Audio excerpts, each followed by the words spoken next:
आपण आता गुलगुले रेसिपी बघणार आहोत। त्याकरिता हा गूळ आहे, हे गव्हाचं पीठ आहे, मीठ आहे आणि अगदी थोडासा खायचा सोडा आहे। आता हा गूळ या पाण्यामध्ये टाकून घ्यायचा आहे आणि पूर्णपणे विरघळून घ्यायचा आहे। हा गूळ पूर्णपणे विरघळला आहे। आता ह्याला आपण चहाच्या गाळणीने चाळून घेणार आहोत। आता याच्यामध्ये थोडे थोडे गव्हाचे पीठ ॲड करायचे आहेत। याच्यामध्ये तुम्ही बडीशोप थोडीशी भाजून सुद्धा टाकू शकतात, पण मला आवडत नाही म्हणून मी टाकले नाही। हे पहा, याची कन्सिस्टन्सी अशी ठेवायची आहे। आता थोडासा खायचा सोडा ॲड करायचा आहे। आता थोडंसं मीठ ॲड करायचं आहे।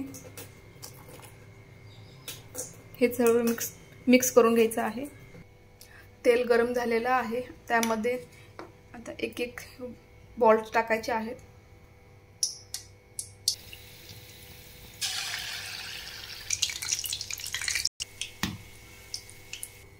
हे पहा, आपले गुलगुले रेडी झालेले आहेत। अगदी झटपट बनणारी रेसिपी आहे, तुम्ही नक्की करून पहा। धन्यवाद।